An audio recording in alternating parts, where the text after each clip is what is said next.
High বন্ধুরা, সপ্তাহের প্রথম দিনের খেলার খবরে আমি মৌসুমী রয়েছি আপনাদের সঙ্গে। শুরু করছি আজকের খেলা আর খেলা।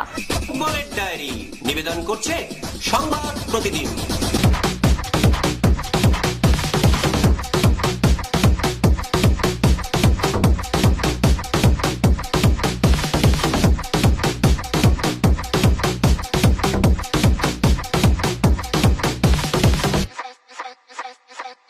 পশ্চিমবঙ্গে বিধানসভা নির্বাচনের দিন ঘোষিত হয়েছে। প্রথম দফায় ভোট হবে 23 এপ্রিল এবং দ্বিতীয় দফার ভোট স্থির হয়েছে 29 এপ্রিল। সেই কারণে আইএসএল ও আইপিএল ক্রিকেটে বেশ কিছু ম্যাচের দিন বদল হতে পারে।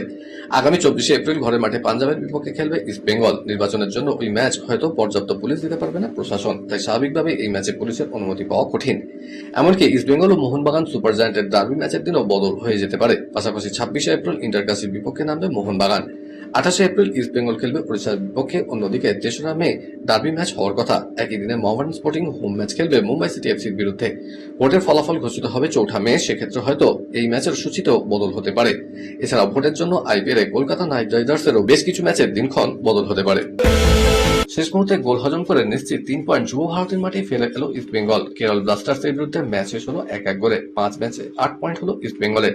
ইস্ট বেঙ্গলের সমর্থকরা 3 পয়েন্টের স্বপ্ন দেখতে শুরু করেছিলেন। সেই স্বপ্ন সফল হতে দিলেন না লাল হলুদ জার্সিধারী ফুটবলাররাই। রক্ষণের ভুলে শেষ মুহূর্তে গোল হজম করে নিশ্চিত 3 পয়েন্ট যুব ভারতের মাঠে ফেলে এলো ইস্ট বেঙ্গল। কেরল ব্লাস্টার্সের বিরুদ্ধে ম্যাচ শেষ হলো 1-1 গোলে। অন্যদিকে কলকাতায় পরপর 4টি ম্যাচ জিতে পুরো পয়েন্ট ঘরে তোলার পর মোহনবাগান তাদের প্রথম ম্যাচটি খেলতে নেমেছিল বেঙ্গালুরু এফসির বিরুদ্ধে, কিন্তু পঞ্চম ম্যাচ এসেই পয়েন্ট নষ্ট করলো তারা।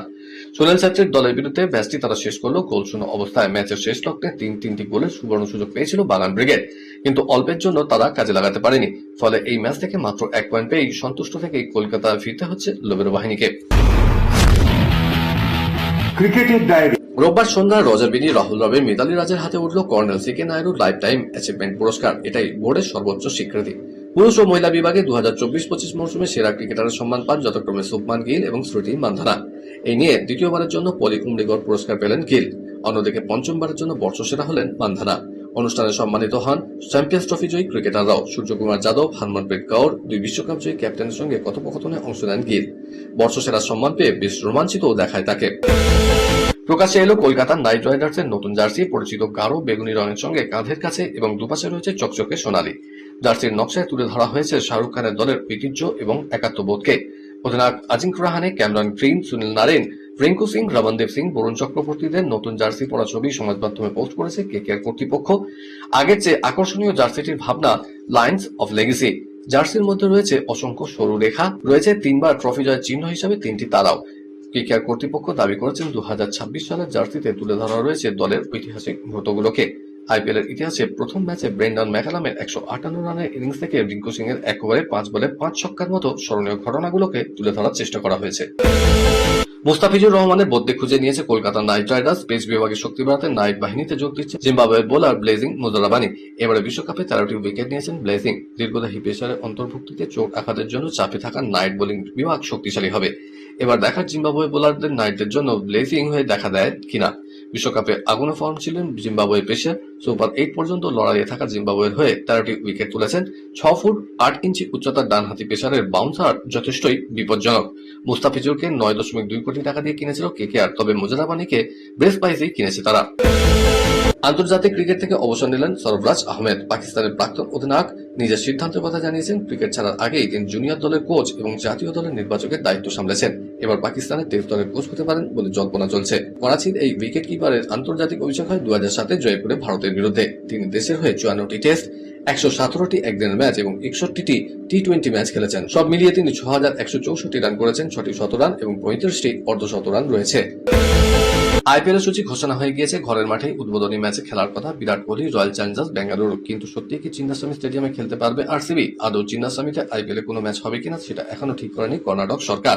28 মার্চ গতবারের চ্যাম্পিয়ন রয়্যাল চ্যালেঞ্জার্স বেঙ্গালুরুর নাম সানরাইজার্স হায়দ্রাবাদের ম্যাচ দিয়ে আইপিএল এ 19তম সংস্করণে ঢাকি কাঠি পড়তে চলেছে। গত বছর Virat Kohli Royal Challengers Bengaluru IPL champion হওয়ার পর থেকেই বিপাকে চিন্নাস্বামী স্টেডিয়াম। নতুন পেশার ঘোষণার দিনে দুঃসংবাদ কেকেআর এর চোটের জন্য আইপিএল থেকে পুরোপুরি ছিটকে গেলেন হর্ষিত রানা। ভারতের একটি ওয়ার্ম আপ ম্যাচে চোট পেয়েছিলেন তারকা পেসার। বিশ্বকাপেও খেলা হয়নি। এবার আসন্ন আইপিএল থেকে ছিটকে গেলেন হর্ষিত। এদিন নতুন পেসার হিসাবে রেজিং মুজারাবানির নাম ঘোষণার মধ্যে দিয়ে বিরাট ধাক্কা নাইটদের জন্য। বিশ্বকাপের আগে নবী মুম্বাই দক্ষিণ আফ্রিকার বিরুদ্ধে প্রস্তুতি ম্যাচ খেলতে নেমেছিল ভারত। প্রোটিয়া ইনিংসে বল করতে এসে এই সমস্যায় পড়েন হর্ষিত। খেলাতে সময় হয়ে গেছে এখন একটা ছোট্ট ব্রেকের। ফিরছি ব্রেকের পর, দেখতে থাকুন খেলা আর খেলা।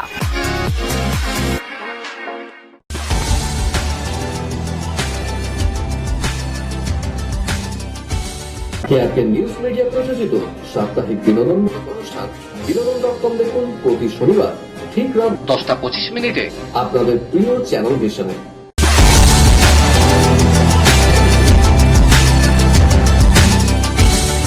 ব্রেকের পর ফিরে এলাম খেলা আর খেলাতে।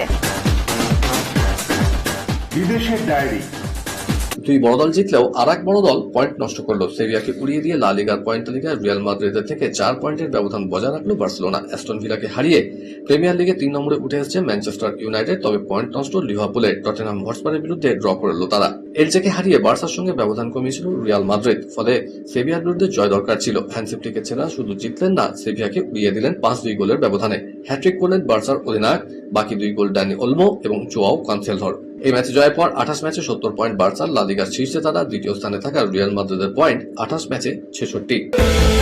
প্রিমিয়ার লিগে দুর্দান্ত প্রত্যাবর্তন হয়েছে ম্যানচেস্টার ইউনাইটেডের। গত ম্যাচে নিউক্যাসল ইউনাইটেডের কাছে হেরেছিল তারা। অ্যাস্টন ভিলাকে 3-1 গোলে হারিয়েছে ম্যান ইউ। গোল করেন Casemiro, Matheus Cunha, Benjamin Sesko. লিগের মাঝপথে রুবেন আমোরিমকে সরিয়ে দায়িত্ব দেওয়া হয় মাইকেল ক্যারিককে। তার কোচিং এর 9 ম্যাচের মধ্যে 7টি জিতেছে দল। তার যা পারফরমেন্স তাতে আগামী মৌসুমের জন্য কোচের পদ তার পাখা। এই জয়ের ফলে ভিলাকে টপকে 3 নম্বরে উঠেছে ম্যানচেস্টার ইউনাইটেড। 30 ম্যাচে তাদের পয়েন্ট 54। শীর্ষে থাকা আর্সেনালের পয়েন্ট 31 ম্যাচে 70। দ্বিতীয় স্থানে ম্যানচেস্টার সিটি, 30 ম্যাচে তাদের পয়েন্ট 61। মেজর লিগ সকালে আটকে গেল লিওনেল মেসিহীন Inter Miami. Bank of America স্টেডিয়ামে মায়ামি গোল শূন্য ড্র করল শার্লটের সঙ্গে। এদিন মেসিকে বিশ্রাম দেওয়া হয়েছিল। ওয়ার্কলোড ম্যানেজমেন্টের অংশ হিসেবে এই সিদ্ধান্ত নেয় Miami management. 12 March CONCACAF champions কাপে প্রি কোয়ার্টারের প্রথম লেগে মায়ামি গোল শূন্য ড্র করেছিল ন্যাশভিলের সঙ্গে। সেদিন গোটা ম্যাচ খেলেছিলেন মেসি। দ্বিতীয় লেগের খেলা 19 মার্চ জিতলেই কোয়ার্টার ফাইনালে উঠবে মায়ামি। সেই ম্যাচে গুরুত্বের কথা ভেবেই MLS এর ম্যাচে খেলানো হয়নি আর্জেন্টিনার কিংবদন্তি ফুটবলারকে। নিজের নামে টুর্নামেন্টে নিজেই নামলেন। আর শুধু অংশ নেওয়াই নয়, ভাঙলেন বিশ্ব record. Swedish pole vaulter Armand Duplantis Mondo ক্লাসিকে 6.31 মিটার উচ্চতা টপকালেন। তিনি লাফালেন 20 ফুট 8 ইঞ্চিরও বেশি। এই নিয়ে 15 বার নিজের বিশ্ব রেকর্ড নিজেই ভাঙলেন আর্মান ডুপ্লান্টিস। 2020 সালে প্রথমবার রেকর্ড গড়ার পর থেকে প্রতিবার ঠিক 1 সেন্টিমিটার করে উচ্চতা বাড়িয়েছেন। এই পারফরমেন্স শুধু রেকর্ড নয়, মন্ডো ক্লাসিকে এটি ছিল তার টানা 38তম পোল ভোল্ট জয়। 2023 সালে আগস্ট থেকে অপরাজিত। গত বছর বিশ্ব চ্যাম্পিয়নশিপের রেকর্ড ভেঙেছিলেন তার আগে প্যারিস অলিম্পিক্সে। এবার নিজের শহরে নিজে নামাঙ্কিত মঞ্চে। ফুটবল বিশ্বকাপ নিয়ে ইরানকে প্রচ্ছন্ন হুঁশিয়ারি দিয়েছিলেন আমেরিকার প্রেসিডেন্ট ডোনাল্ড ট্রাম্প। পাল্টা কটাক্ষে জবাব দিল পশ্চিম এশিয়ার দেশটা। ইরানের জাতীয় ফুটবল দলের পক্ষে বলা হয়েছে কেউ তাদের বিশ্বকাপের বাইরে বের করতে পারবে না। আমেরিকাকেই বিশ্বকাপ থেকে বাদ দেওয়ার দাবি তুলেছেন ইরানের ফুটবলাররা। প্রায় 2 সপ্তাহ ধরে ইরানের সামরিক হামলা চালাচ্ছে আমেরিকা এবং ইসরায়েল। পাল্টা জবাব দিয়ে চলেছে ইরানও। এর মধ্যেই ইরানের ফুটবলারদের প্রচন্ড হুঁশিয়ারি দেন ট্রাম্প। বিশ্বকাপে ইরানের জাতীয় দলকে স্বাগত জানালেও কিন্তু তিনি মনে করেন না এই পরিস্থিতিতে জীবনের ঝুঁকি নিয়ে ওদের এখানে আসা উচিত। ট্রাম্পের এই মন্তব্যের জবাব দিয়েছে ইরানও। তারা বলেছে বিশ্বকাপ একটি ঐতিহাসিক এবং আন্তর্জাতিক প্রতিযোগিতা। এর নিয়ন্ত্রক সংস্থা ফিফা কোনো ব্যক্তি বা দেশ নয়। ইরানের জাতীয় দল তার শক্তি এবং সাহসী ফুটবলারদের জন্য ধারাবাহিকভাবে সাফল্য অর্জন করেছে। যে কেউ ইচ্ছা হলে ইরানকে বিশ্বকাপ থেকে বাদ দিতে পারে না।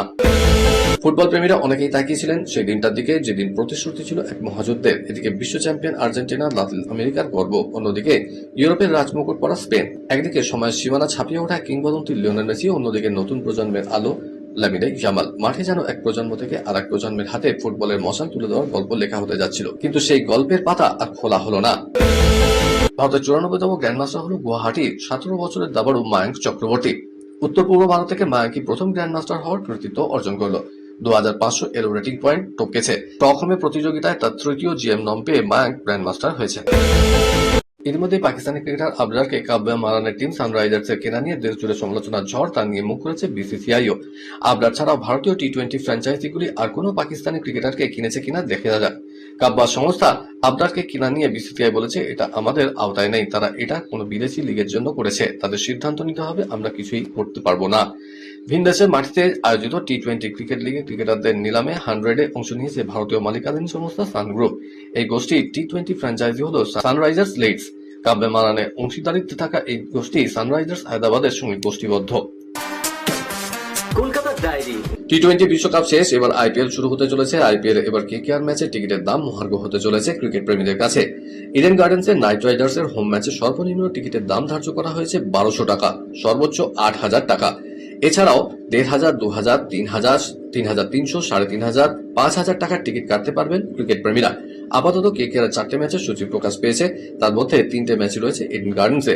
এবারে 29 মার্চ আইপিএল এর প্রথম ম্যাচ খেলতে নামবে নাইটরা। এই ম্যাচে তাদের প্রতিপক্ষ মুম্বাই ইন্ডিয়ান্স।